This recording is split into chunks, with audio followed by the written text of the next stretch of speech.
emerging technologies are changing the face of business and affecting nearly every industry. For all sorts of companies, the old way of doing business is simply not good enough anymore. As a result, there's a premium on business leaders and attorneys who can manage that type of environment and excel in it.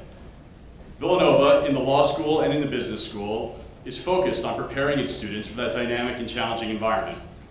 An important part of that preparation is increasingly an interdisciplinary approach to education.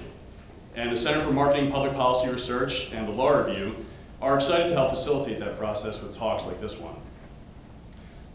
An important part of the Law Review's mission is bringing thought leaders to the campus of the law school and the pages of our journal. And this new partnership fits that bill perfectly.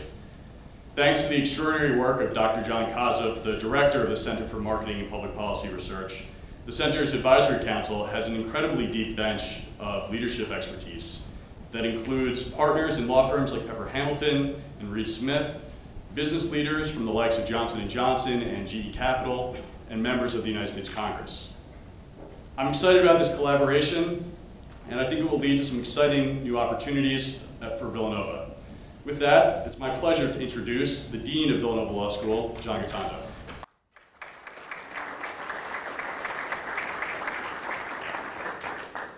Thank you, and welcome.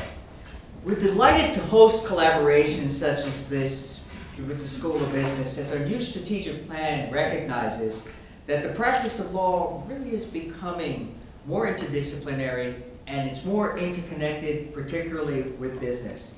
It's therefore imperative that our profession understand business principles, not just to advise clients, but as we're here tonight, it's essential for legal practice to thrive in today's competitive environment. So I'm very much looking forward to hearing what our distinguished speakers have to say, and thank you very much for joining us. Thank you.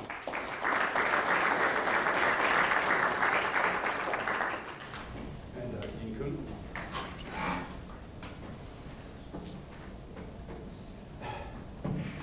Well, good evening, everybody. I won't go to the microphone. Hopefully you'll hear me.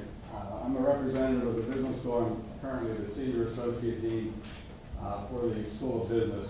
Emphasis on the word senior. As you look at me, you'll know what I mean. And I was asked just to sort of give you a few remarks today. Now, while I'm from the business school, those of you who are law students or lawyers in the audience don't necessarily denigrate me because I'm also a lawyer by trade. So ended up in the business school fortuitously, I guess you might say. And I have sort of a unique perspective of this in the sense that I also ran the graduate business programs for a while in the business school.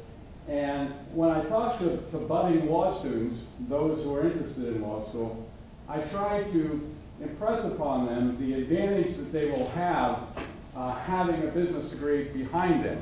And the same thing would apply to the JD students, to having business in your background. I happen to be a history major in college, so you know how far that got me.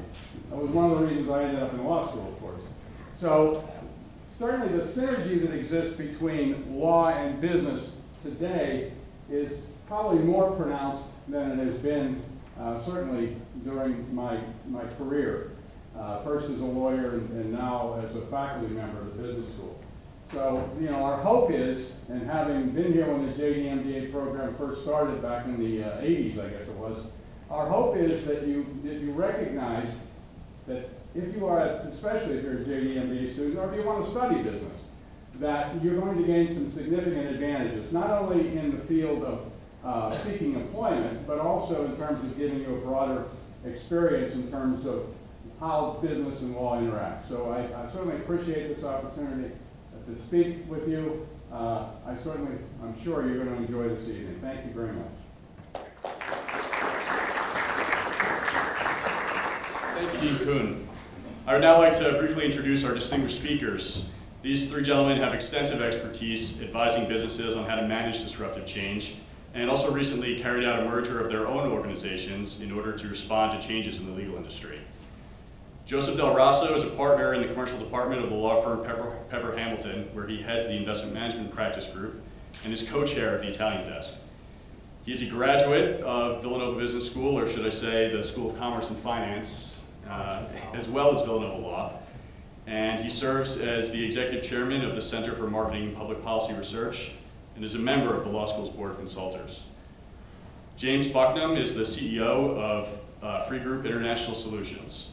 He is a former senior advisor to the FBI director and served for 6 years as an assistant United States attorney in the Southern District of New York. He received his undergraduate degree from the Georgetown School of Foreign Service and his law degree from William & Mary, but we invited him here nonetheless. John Duke is also a partner at Pepper Hamilton, where he is co-chair of the commercial department and a member of the executive committee. Mr. Duke's practice is devoted primarily to mergers and acquisitions, public offerings, securities and compliance, and government and corporate governance. Mr. Duke received his undergraduate degree from my alma mater, Loyola College, and his JD from the University of Pennsylvania. Gentlemen, we are honored to have you here tonight. Thank you.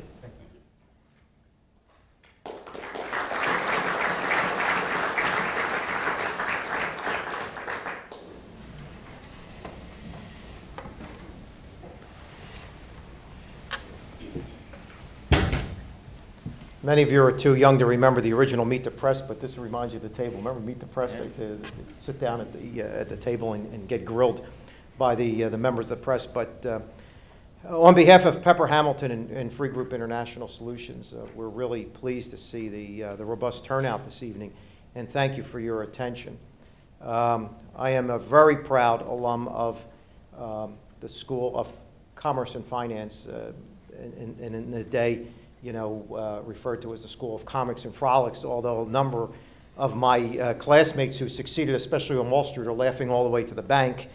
But more so, really proud of the fact that I was able to also attain a law degree here and have a real passion for this university in all facets of what it does, and especially its Augustinian traditions in education, and especially the philosophies that ground this institution so well. This evening we're here to talk about the whole concept of managing disruptive change. And I would have to say that to the credit of the business school,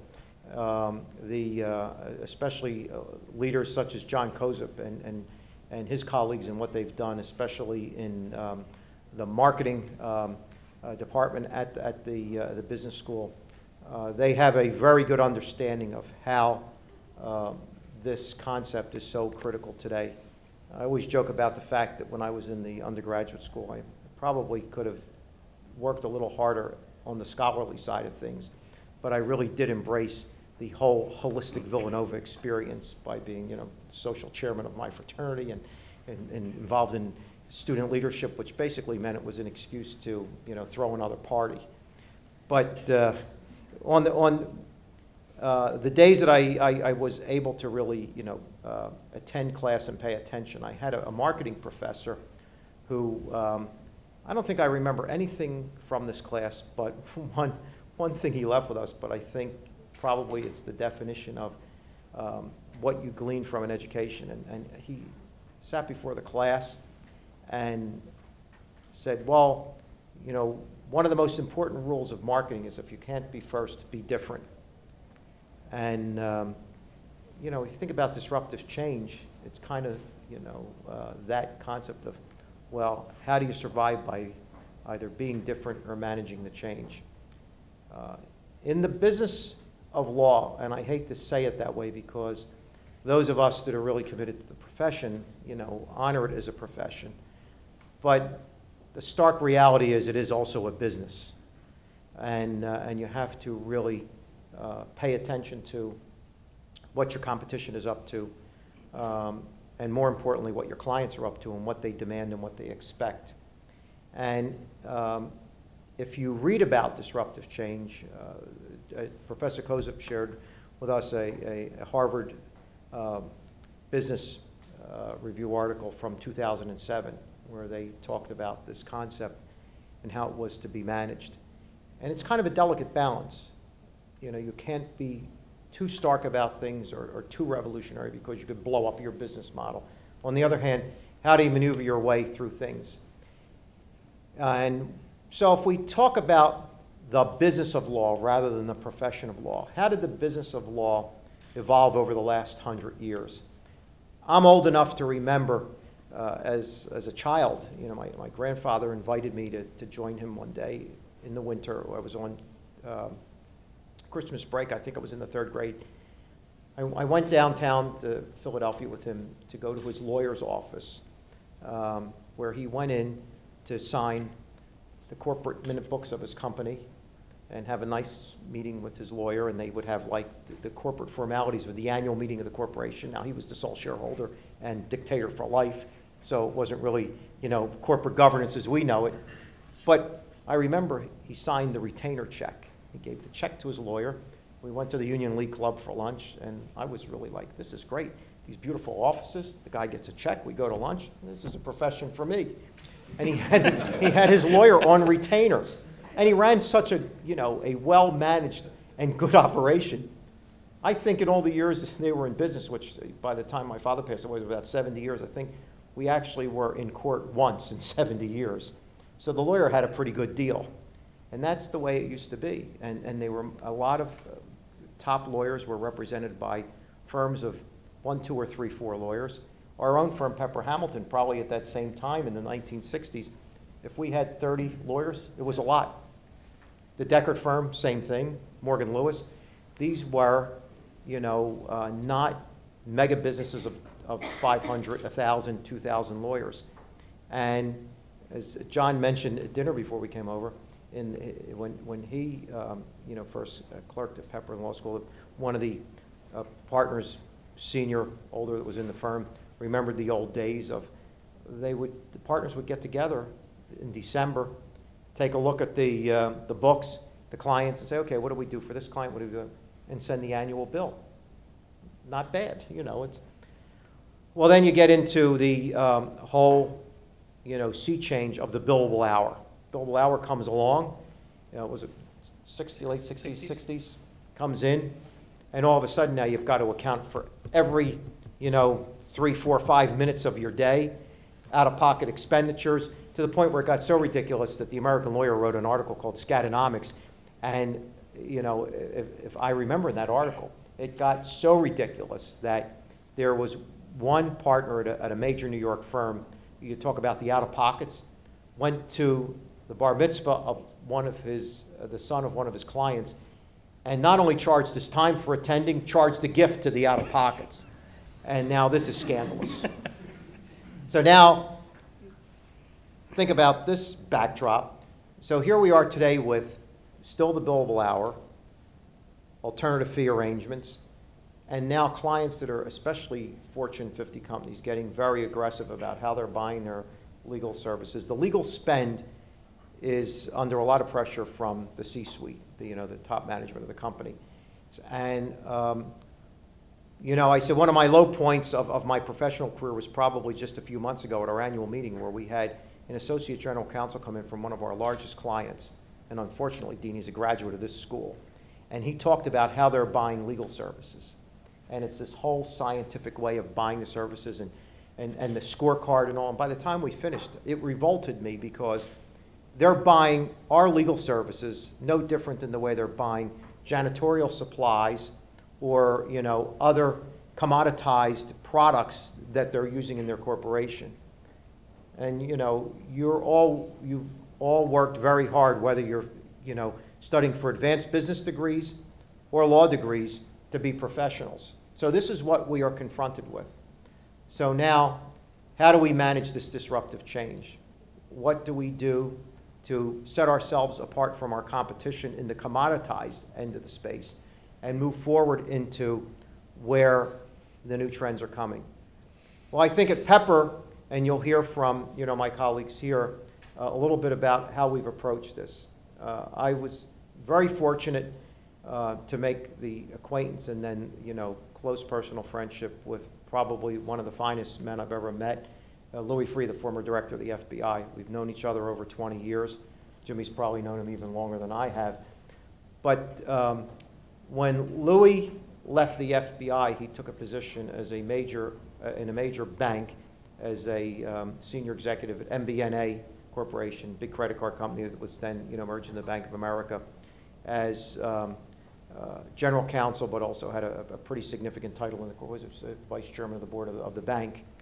And when the bank was sold, you know, he left and had a number of opportunities in general counsels of big businesses, partners in major law firms. But he decided to, you know, join up with a couple of his colleagues that he, you know, respected very well and great friends.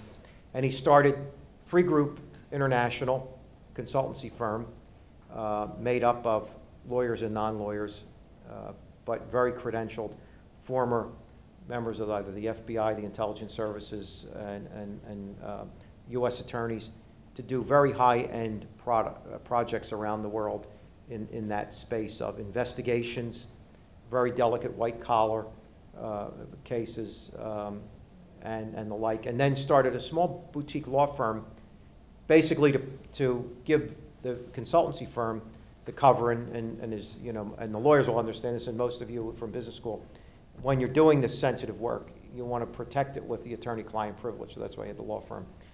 And I went, we're talking about it at dinner, I went down the day he opened the offices in Wilmington and brought in the first client referral and started working very closely with the Free Group. And then Louis invited me to join his board at Free Group International. We started to do a lot of joint projects together between Pepper and the Free Group. And then had conversations, you know, that actually I shared with my partners later on at Pepper, where I did really seriously consider whether or not I would be better suited just working, you know, full-time with the Free Group, giving up, you know, my position at Pepper, because I saw the dynamic opportunities that they had offered on a global basis. But again, being very loyal to all my friends and colleagues at Pepper, got the idea of maybe we should combine the firms. And we had preliminary meetings a couple of years ago. Didn't really get off the dime for a number of reasons. And then a year ago, we were in New York at a dinner, and Jim was there, and Pepper, much to its credit, we decided we were going to start taking some different steps that would distinguish us from other law firms. And what we did was we hired a fellow by the name of Scott Green, a non-lawyer, to be our CEO. And Scott joined us from the WilmerHale firm, but at Pepper we made him the CEO. And I think Jim and he hit it off pretty well at dinner. Thought that, you know, maybe we should be talking a little bit more about what we're doing as two firms. And lo and behold, before you know it, we started into serious discussions about how these two firms could combine and move forward.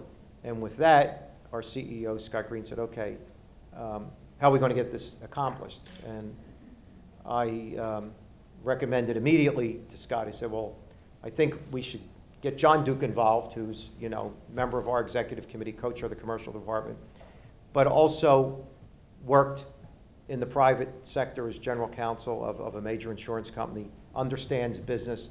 Because you'll hear, after you hear John and Jim talk too, about the importance of personal relationships and culture. It's just not about taking a look at the financial statements and the pro formas and in the you know, Wall Street jargon, oh, let's find the synergies and get the deal done. So we then move forward to put a deal group together. We hired consultants at Pepper, investment bankers, to help us evaluate how to do the transaction with the non-legal part of the deal, which was the Free Group as a consultancy firm. Jim, you know, took the lead on the FGIS side. Louis Free kind of stepped back a little bit to, you know, watch over everything. And then one of his very close friends, who's a very successful entrepreneur, offered to come in and kind of work as their financial advisors, and then the retained counsel, you know, partner, a very well-known deal lawyer in a very large firm to represent the Free Group. And lo and behold, we got underway. So without spoiling a lot of the other intrigue of the deal, I think what I'd like to do is maybe Jim, start with you about your background and what you were doing at the Free Group, and then John, over to you from the Pepper side of it, and we'll get into the dynamics of the deal, just remember overall, the theme this evening is managing disruptive change. So why in the world would we want to do this deal, take a law firm, have a wholly owned subsidiary in the consultancy space? But I think the more you hear from Jim and from John about what they've done in their individual practice areas, and then how we've combined Pepper and Free, and where we think that really does differentiate ourselves now in the legal profession globally, you know, I think it'll be a pretty interesting story. And then when we wrap up, more than happy to open it up for questions and discussion. So, Jim? Sure. The first thing I would say is that one of the main things you're going to have to do in the course of your professional career is be able to differentiate yourself and explain how you're different than the average Joe. What makes you special? What makes you different? As part of a group, what makes you special? What makes you different? Why should someone hire you over someone else? And that's a question that you're going to have to answer time and time and time again. Sometimes, as with me, you get the benefit of having a terrific brand name that you can go that's going to open the door for you, but you're still going to have to answer that question, why you, why not them? We don't like to sell against other people. We're not going to criticize anybody else. We will explain why we think we are well suited to a specific task or something like that. What you have the advantage of coming out of a school like Villanova, whether you're in the business school, the law school, or doing a combined program, is you've got the benefit of a phenomenal education. So you do have the benefit of a door opener right from the get-go. You have a tremendous faculty, a tremendous administration. We have nothing but the highest respect. We've dealt with Dean Gatunda for the last few years, tremendous respect for him, and the same for the business school. Your alumni network is a robust network. The number of stories that I've had to indulge from Joe Del Raso and his love for this school over the past several years, it's a constant theme with Joe and the brilliance of a Villanova education. So do understand, you have a leg up as you come out of the school against people that you're going to be competing with, because you can say, I have a Villanova education backing me up. Now, it does kill me to say that, having gone to Georgetown and losing to Villanova in 1985, which I still have not gotten over. But it is a truism. So you do have a leg up on your competition. We, as a firm, have to answer that question all the time. Louis Free is not involved in every sales call that we make. He's not involved in every client pitch that we're doing. We have to explain why we are a good consulting firm, even if Louis is not going to be physically present on an engagement. He's not involved in every engagement that we do, but we can articulate that value proposition. So when a client recently said, can you help us in Vilnius, Lithuania? The answer was, yeah, we can. We've got good guys that can handle that for you, who are very fluent with Lithuanian issues and fluent Lithuanian speakers. So there's not that many firms that can do something like that and say it with a high degree of confidence and be able to get off the ground. So for us, part of our value proposition is our geographic reach. We don't have offices over there. We don't have any offices in Europe, but we have people that know the culture, that know the way business is done there. We keep abreast of these things, and we keep a current network of contacts that we can tap into, who will respond when we need them to, with the backing of the Free Group back here in the United States. For us, the question of whether to become part of a larger organization was an interesting question for us, because when Pepper reached out to us and started to initiate discussions, purely fortuitously, we were contacted by a completely different outfit. We had not solicited them either, but it was a consulting firm, not a law firm. So all of a sudden, we've got a blessing of two different entities saying, you know, we think you guys would fit well with us. They obviously saw value in bringing us on board. So what we were looking for was added heft. We needed some depth to our bench.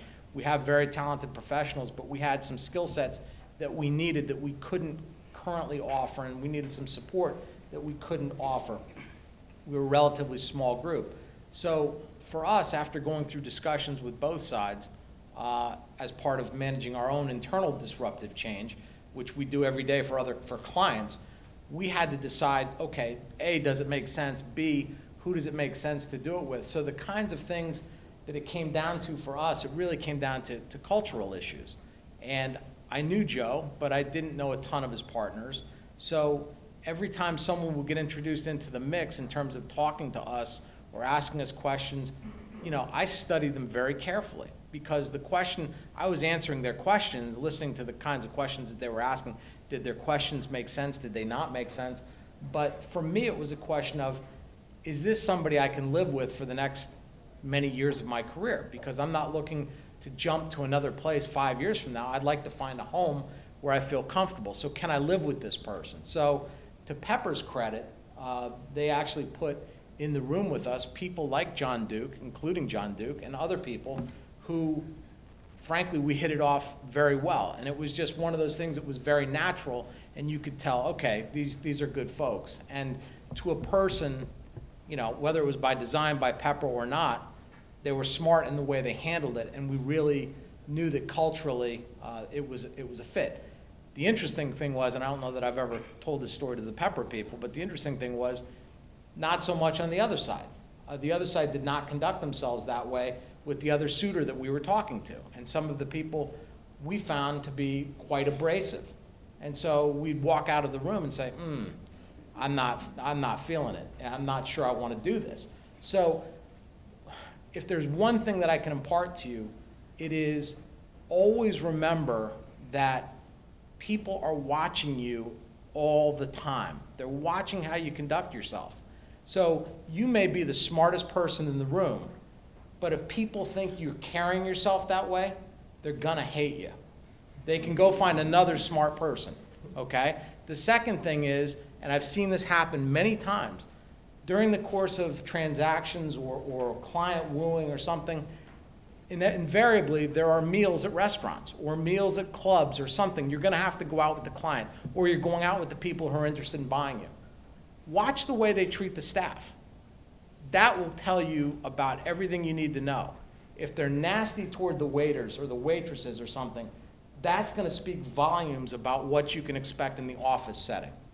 And so to the undying credit of these folks, we've never seen that, never saw it during the transaction.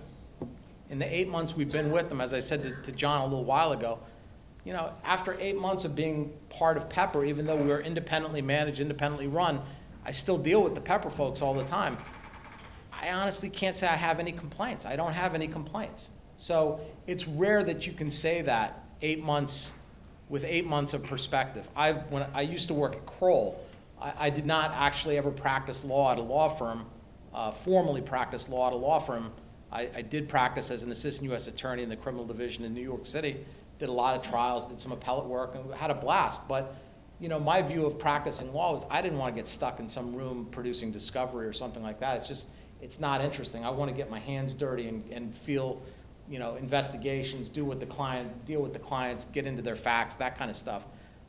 So I had never really practiced law, and I didn't really know quite what to expect. But you know, at a place like at Pepper, it feels very, very comfortable when I deal with these folks. So when you go out and you're trying to manage your own change, where do you want to work?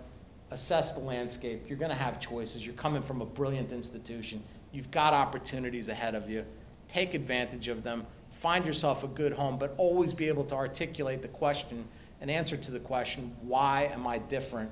Whether it's you individually or you as part of a group, what makes you different? What makes you special? And if you can't articulate that, take some time and figure out the answer, because you need that answer. So I think, you know, what you're hearing from Jim too is the concept of managing disruptive change. Get back to the basics too. There's not a lot of, it's not all rocket science. It's not like you have to turn the whole practice model on its head. It's really, where do you see the opportunities to differentiate yourself? And in that process, how do you find collaborators and partners in the process? And there, you want to find, you know, a good partners. It gets back to the real basics too of who you're dealing with. So, John, maybe you give your ideas on too, from Sure. the law firm management side of what we were faced with. Well, and I'm going to back up just a little bit, because I think since I graduated law school in 1995, almost every change has occurred since then, with the exception of the billable hour. When I came out in 95, there was no email. Faxes were still a minimal portion of how you dealt in business. It was still FedEx overnight type deliveries. You still charged clients for phone calls. There was actually a time where they would charge for pages printed out. They would charge for copies. They would charge for electronic research. They would charge if you borrowed a book from the library. Absolutely every element of a law firm cost went back to a client in one way, shape, or form, with the exception of basic salaries and rent. And that went back through the billable hour. I spent, from about 99 to 2000 and end of 2001, I spent in-house, and I was on the other end of that.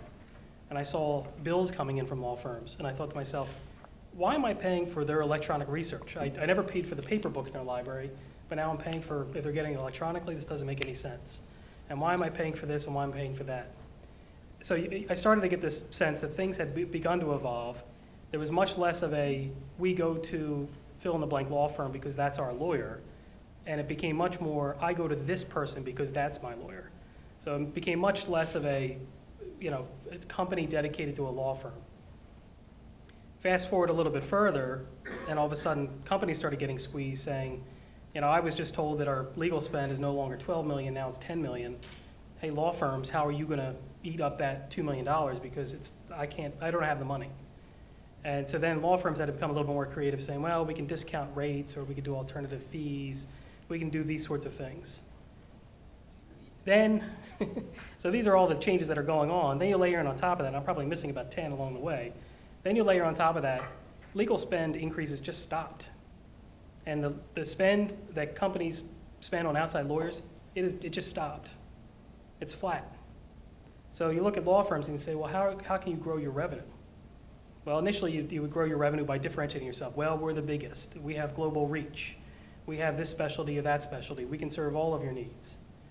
And then fast forward a little bit further, and there's still plenty of law firms now who are saying, well, wait a minute, I don't want to lose out on this. So I'm going to underbid this law firm to get the work. So now all of a sudden you're looking at an initial public offering, for example, which historically runs about $1 million to $1.5 million in terms of legal fees. And you had law firms, very reputable law firms, saying, we'll do it for $250,000. Well, there's no way to make money. You're going to lose at least $600,000 on that. So that's what we began to face in the 2008-2009 timeframe. No increase in terms of overall legal spend. So the only way to grow your own revenue is to take it from somebody else. And you had firms, reputable firms, undercutting you at every chance. So that really forced us, and it forced all lawyers, and not a lot of firms haven't gotten there. I think you're going to see still a lot of change going on in the law firm environment. You saw it with Howry, you saw it with Dewey.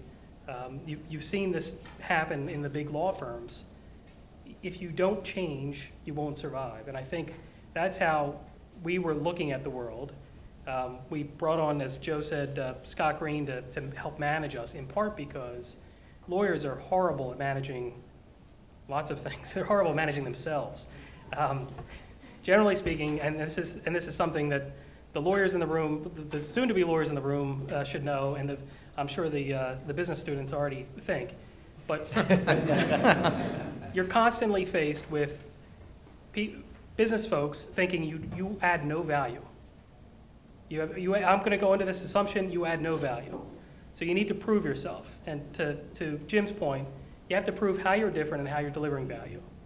That's in part how we got into this commoditization. You've got massive companies with $10, $20 million projects doing it by reverse online auction.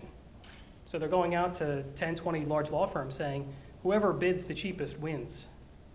And it gets to a point where law firms are getting themselves into economic trouble just to get this kind of work.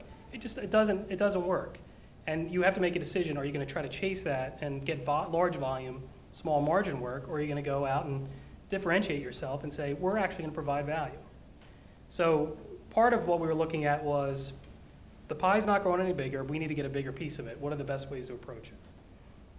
And what we found over time is the best reception we get from our clients, particularly those that come back year in, year out, is kind of a constant refrain of, you get us, you understand our business. So when they pick up the phone and call us, we already understand generally what the issue is, and we can quickly help them get to a position where we can talk about it. To this day, I have numerous friends that are in-house. I have numerous business friends that deal with lawyers.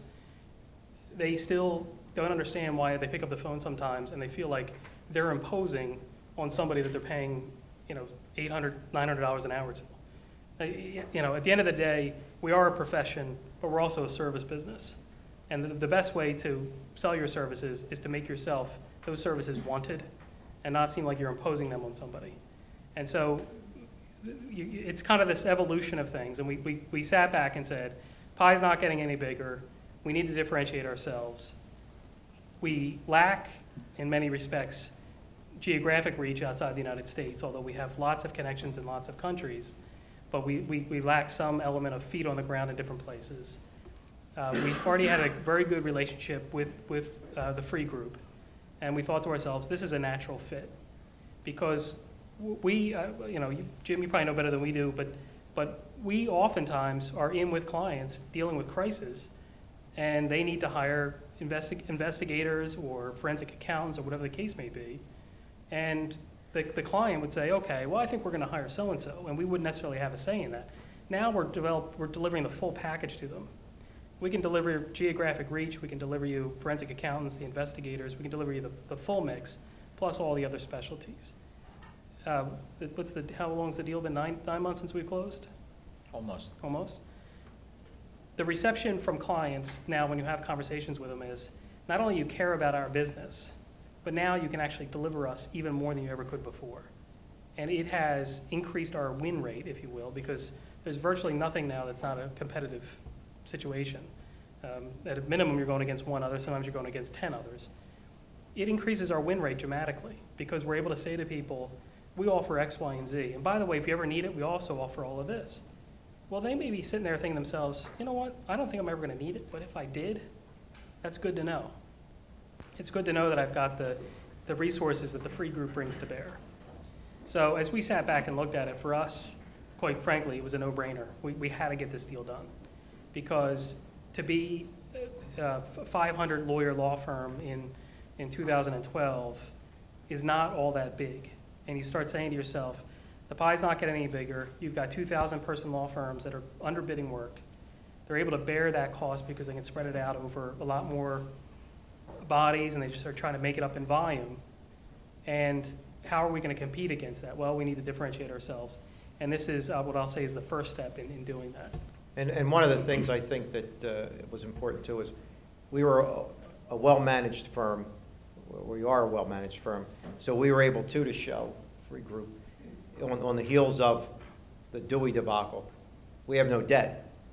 So even though we weren't as large as some of our other competitors, we had and it's interesting because I know a few years back, people get hung up on statistics. The way you look at, these league tables are just, the bane of all of our existences. Whether you're running a law school and you have to compete against, peer reviews, or a business school, but even in the law business. But the American lawyer, if you read those tables, revenues per lawyer is profits per partner. I said to one of our partners several years ago, I said, don't get upset about this. If we're seeking high quality laterals and business opportunities, forget the P&L statement.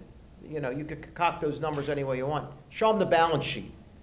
Because if I were buying in, say, what am I buying into? If you're becoming a general partner of a major institution and you're buying into a piece of the liability, then know what you're buying into. So I think we were on a good, strong footing to get this done.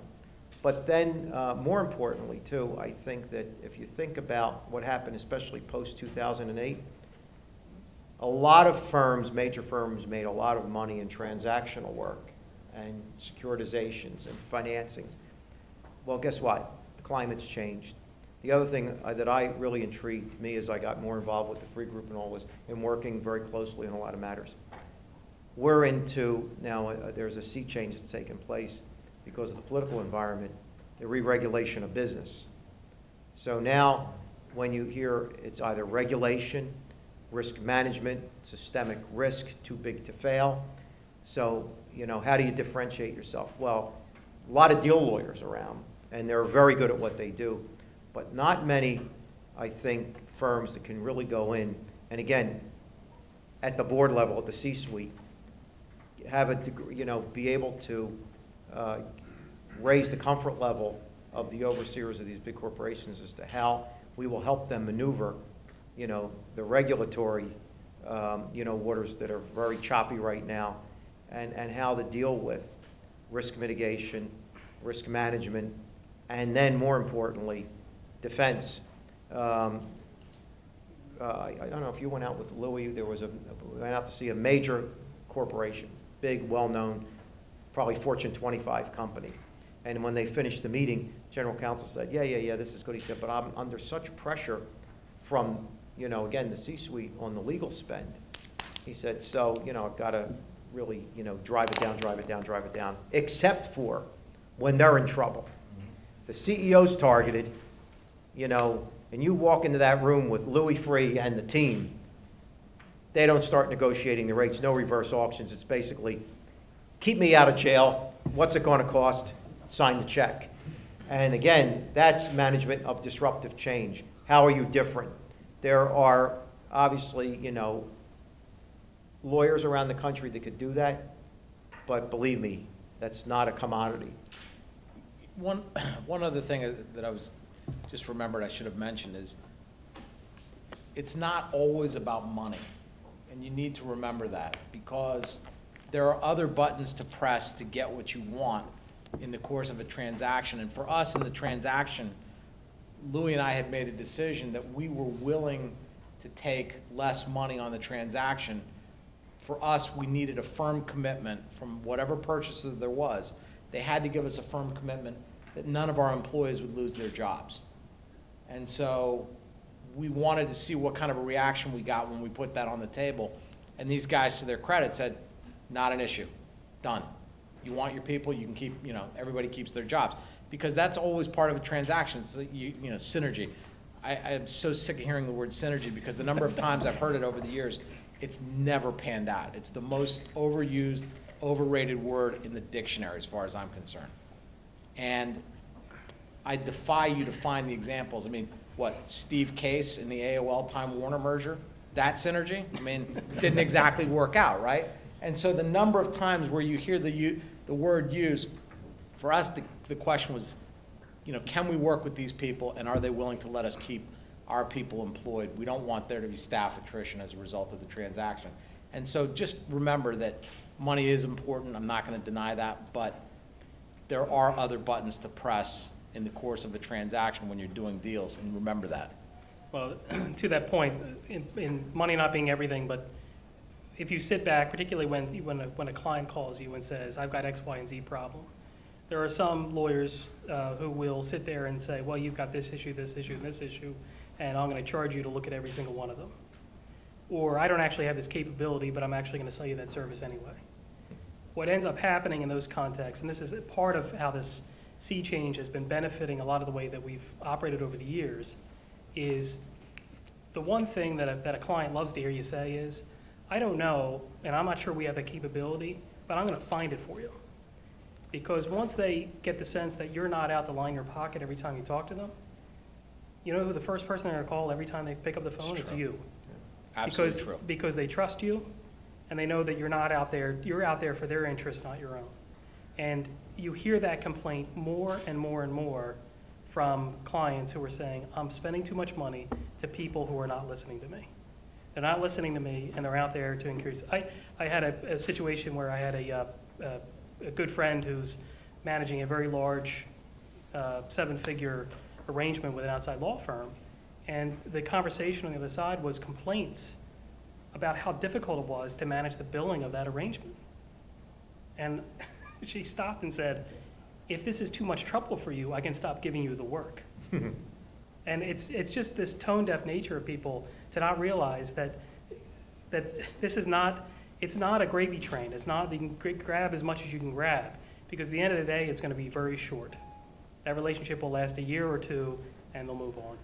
The other thing too, I think, especially for those of you that are getting ready to enter the profession, students, the importance of professionalism and the highest standards, because I think one of the things too that really helped get this deal done, Louis Freeh is a very interesting personality. He's a brilliant man. He's a humble man. He doesn't, you don't see ego exhibited by him. But you could tell by the people he surrounded himself over the years you know, excellence rises to the top, and you have to be a very high character, not selfish, you know, team player. And I think one of the things that helped with our Pepper deal is the ability of being able to work together. It's almost like we dated before we got married. You know, I had a close relationship with the company, but they met the other Pepper lawyers because, especially in the last year, we worked very closely with the Free Group on the Penn State investigation with a number of our lawyers. Worked very closely with the Free Group on the MF Global case where Louis was trustee of the holding company, and some other very important and very discreet engagements. So that degree of respect and trust was built, so that when we pulled together, we realized that we had, you know, not only, again, a lot of smart people in our profession, but smart doesn't always get you there. And I think that's one of the things that I really admire about Villanova. This is a school that knows how to build, you know, leadership. Well, how do you define leadership? You lead by example. And it's just not being, you know, the highest IQ and the smartest people. It's what kind of character do you possess? You know, what kind of judgment? You'll hear as you practice law, as you get out of here, one of the worst indictments, you know, professionally that could be leveled against somebody is that person lacks judgment. It's not intellect, it's judgment. And what is judgment? Well, it's making the right call in a difficult situation. And again, a lot of times the right call is, you know, facing the truth and dealing with it. Sometimes it's not so easy to tell the truth. It's easier to take the easy way out. But I think that I think that's another one of the reasons why we were able to really get a good compatible operation here was highest professional standards, and in the way you define professional standards, which, as we said, it's not just pure intellect. It's the whole package that you offer, down to, as Jimmy said, how do you, whether it's at the restaurant or whether it's in your firm and dealing with the mailroom, and any step of the way, it's. I think you hear time and time again how people have acted badly and not really realizing, you know, by their behavior, how they lost the client. I remember, I'm trying to remember, it was somebody who was, a friend of mine who was pretty important CEO, a very, very, you know, wealthy and powerful individual, and they were called out for a meeting, and I don't think it was with lawyers, it probably was the bankers. And they went in, sat down, had the meeting, and I think it was somebody came in to serve lunch or whatever, and there was something was wrong with what salad they brought or whatever. Threw a big tantrum, you know, and with that, the client said, "Thank you very much, meeting's over," and left. Well, you know, it was right there by that action that defined, you know, who they were dealing with, and that bank didn't get the engagement. So. Again, I know the concept this evening, or the topic was managing disruptive change. And if you look at that article from the Harvard, you know, Business Review, it's how do you? It's kind of a balance. You don't manage it by, you know, turning everything completely upside down. You've got to have, and the article also pointed out, a sensitivity for what your client or your target market is looking for, how you're going to accomplish it. But, you know, at the end of the day, there's nothing scientific here. There's no, you know, you don't need immense IQ to figure it out. If you really stop to think about what you heard this evening and how this all pulled together, a lot of it is just common sense and decency that will rule the day. So just step back and realize, you know, listen, pay attention. You know, whether it's your client, whether it's a relationship you have, you know, that's how you have to be really attentive, keep your ear to the ground of where is the change coming from, what do you have to do. I mean, one of the things that kind of plagues a number of people who are brilliant at what they do, you know, we hear all the time about the lawyers, but again, you know, for those of you with, you know, the calling to business and brilliance in your areas, it's not just stop and realize too that you know, listening before you open your mouth is not a bad thing to do, because if you think about it, listening is paying attention, observing your environment around you, whether it's at the moment or, you know, on a broader scale, and unless you pay attention to where the change is coming from, you won't be able to manage the change. So again, as I take a look at our deal, there are a number of changes that have occurred. You know, if you think about it, we talked about the change in the delivery of legal services, but we also talked about the change in the dynamic of how business is being done globally, and especially now with this overlay of, you know, global regulation and risk management and containment of risk. You need to have all the tools in the toolbox to be able to, you know, service those client needs. Now, you all have been nice enough to come out on a Tuesday night and listen to us talk for a few minutes, so we don't want to turn this into a one-way lecture. If you've got questions, please, you know, we'd love to hear what's on your mind, and if there's something you think we can answer, we'd be happy to do it. You guys getting credit for showing up tonight? So, if the free organization goes out and markets itself, and Pepper goes out and markets itself, and sometimes you market yourselves together, how do you handle the issues around conflicts of interest or business conflicts? How does that work? Yeah, the legal conflicts of interest, we've got a system in place to make sure we're not tripping over one another, not running something adverse to each other without, for us, we can't compromise who our clients, prospective clients are, what their matters might be, but we have a way of checking the Pepper system that will allow us to be sure that we're on a clear path and we're okay, and they can do the same to us if they have a need to. Business conflicts, it's always a little bit trickier, but what we've done is we have an understanding and a system in place, more of an informal system, but where we can put markers into the conflict system. So company A, B, and C, when we were doing the deal, I put it on the table. I said, look, I've got something that might take a year to germinate with company A, B, and C. I need a marker in your system. I can't have you guys going adverse to A, B, C. I can't have it. If you do it, you're going to kill it for me. And so that marker has existed in there. I've gotten calls from time to time saying, you know, is that still a viable opportunity? I got a call last week. And they've respected that at every step of the way. So the system works. We actually have something that works. Yeah, the lawyers probably know this, but for business, for the business students as well, there are two different levels we had to deal with. One was the absolute, you know, attention to conflicts of interest that we have to pay attention to every day we practice, but also the ethical obligations that we, you know, have to abide by as a law firm. And how does a law firm enter into a non-legal business? So we had to very carefully vet and make sure that we were within the confines of our canons of legal ethics in the way we set the organization up. And there's precedent for this. So we have the law firm, Pepper Hamilton owns the Free Group International Solutions is a wholly owned subsidiary, and you just have to be very careful about how that's structured and how we operate. The same thing we had to do when we hired a non-lawyer CEO. Our CEO has a lot of authority in the firm, but he has no authority to call the shots on, you know, legal matters and advice, whether it deals with conflicts of interest or how we give opinions or how we deal with a number of those issues. That's why in our structure we have an executive partner who is really the chief legal officer of the firm, and the CEO is the chief business officer of the firm. So it's not a completely unique structure, but it's not one you find, you know, overall. So after this deal, is it your default position now to kind of approach an issue from this like interdisciplinary standpoint, or is that more of like the second stage? Like you always, you know, draw some people from the Free Group and some people from Pepper?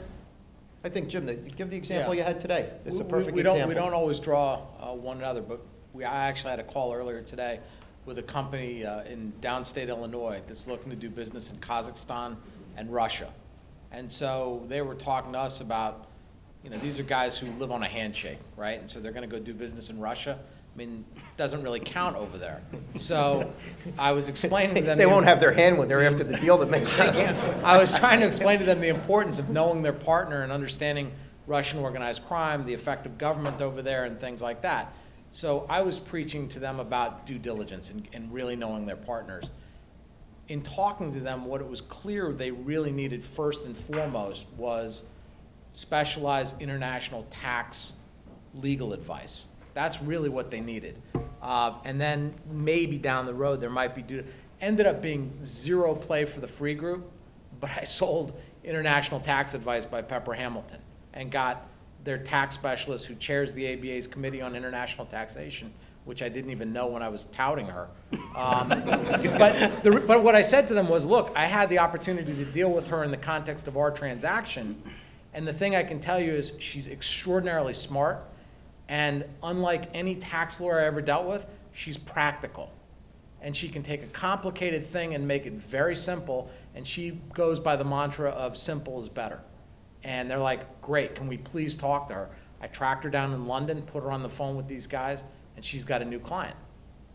So we don't always go to I mean, I didn't go into that really expecting to sell Pepper, but in terms of just listening to what they were saying, that was clear what they needed. Yeah, the other thing is too, and Jim mentions like an area like Russia, which is Russia, China, all these places that are important for us in global business, but also kind of treacherous places to navigate. I'll give you one anecdotal story that Louis mentioned, and so you understand to the impact, the importance of having a personality like just his individual personality and what it means. Gets a call a couple of years ago before he merged with Pepper, big business in Russia. All of a sudden one day, Russian authorities show up, audit the books, doing this, doing that. Before you know it, they basically, take the company from the guy. Gets referred to Louis.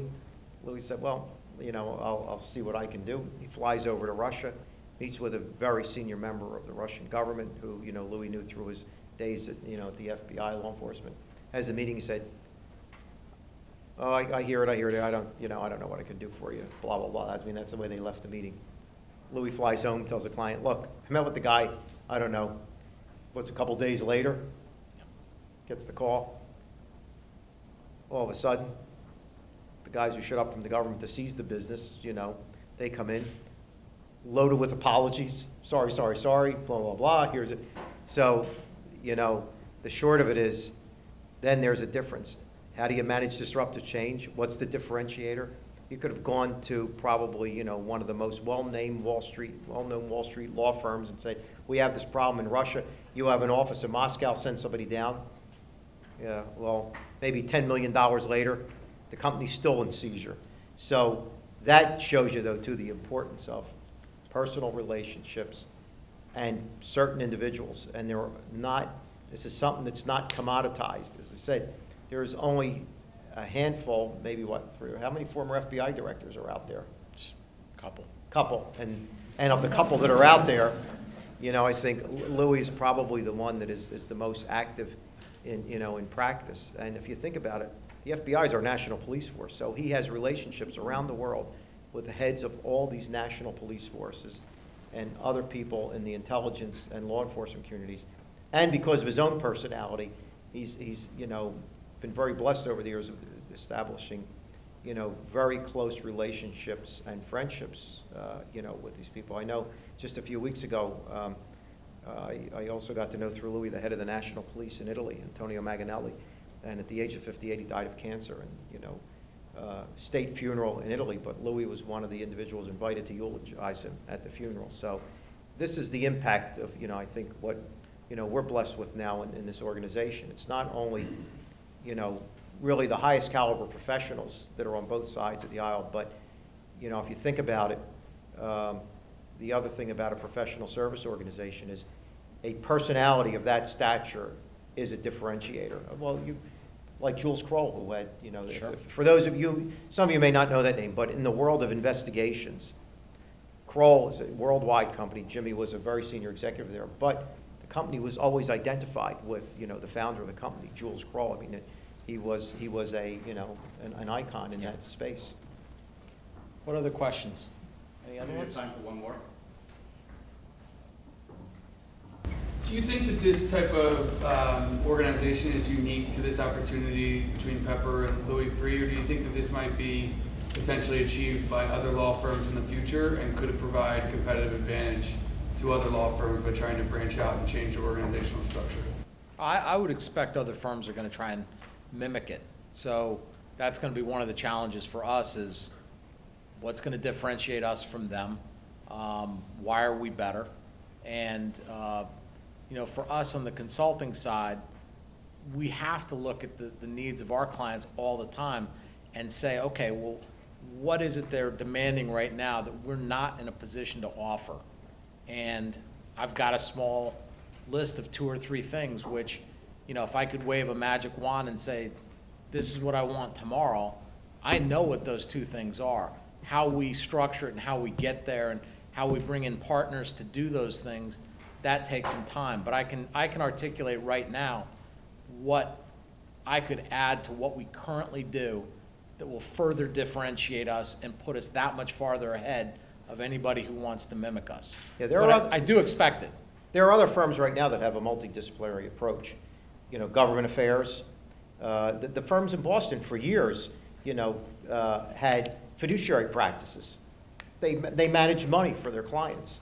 But I think where we're a little different is the fact that this is not a lobbying firm. It's not a subsidiary that's involved in other types of consulting. This is, you know, investigations and very sophisticated international investigations, due diligence, and things that I think are not so easy to replicate.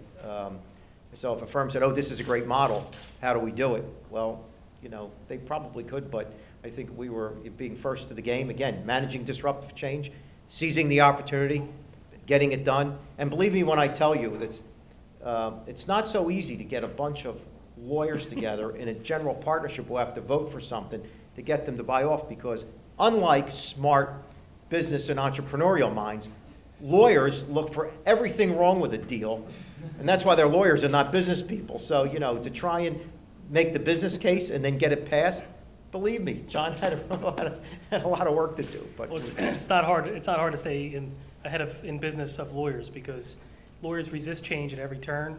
So if you're open to change, you can get ahead pretty fast. It's true.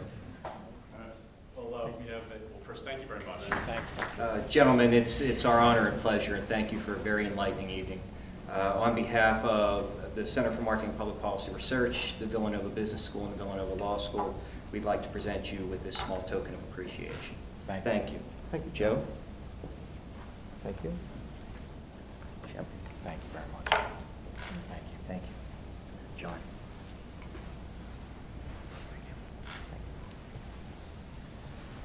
You want to get a John, sure. Sure. Thank you, everyone.